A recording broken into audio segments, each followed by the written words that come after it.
In 1934, the painter Christiane Ritter leaves her comfortable life in Austria and travels to the remote Arctic island of Spitsbergen to spend a year there with her husband.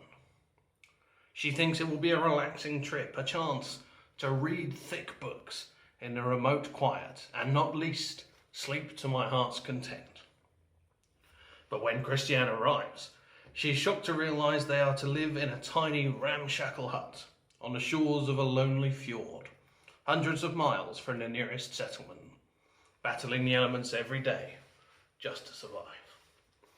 Good day, readers and listeners, and welcome to this, another episode of Tom's Rapid Reviews, where each week we take a few minutes to read out a book review written by one of our lovely Surrey Library staff, and it's all done in the hope that you might try reading or listening to something new this week.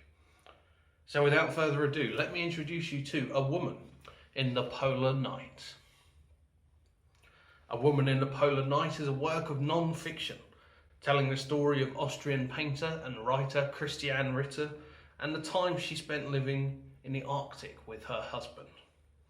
A classic of travel writing, the book was written in 1934 and recently republished in English, being rediscovered in the last few years, but it's actually never been out of print in German, speaking to the book's longevity.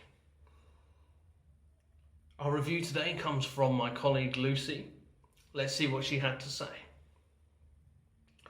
A book, Lucy says, worth a read if you can get over the fact that the author does not explain why she hasn't seen her husband for 3 years, or doesn't express what she feels when she learns that she will be sharing only a tiny hut with him and another man for many months.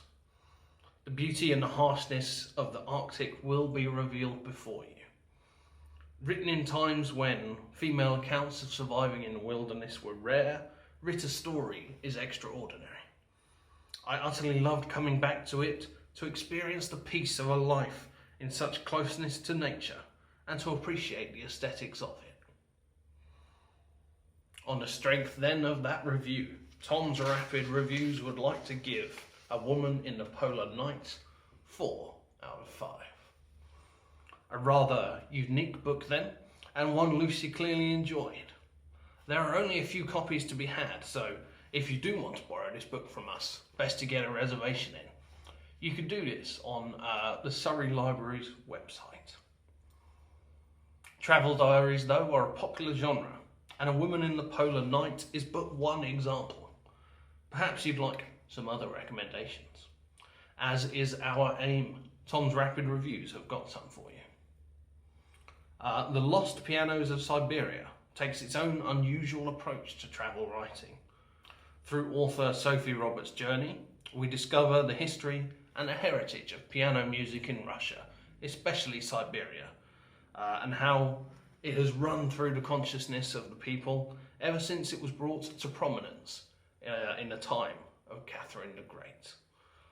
Lost Pianos is available as a physical book or as an audiobook on the Libby app. Likewise, The Grand Tour, Travels with My Elders, Gran as in Granny, features an unusual journey as the author Ben Aitken sorts the company of his elders on that staple of the older holidaymaker, the coach holiday. Featuring 6 individual coach trips and a heaped helping of age 1 wisdom, this book seeks to bridge the generation gap 1 mile at a time. The Grand Tour is available from Surrey Libraries as a physical book. That, I think, is all from me this week, readers. If you've enjoyed this video, please do consider liking and subscribing to Surrey Library's YouTube channel. For now though, stay safe, borrow books, and I'll see you next time for more of Tom's Rapid Reviews.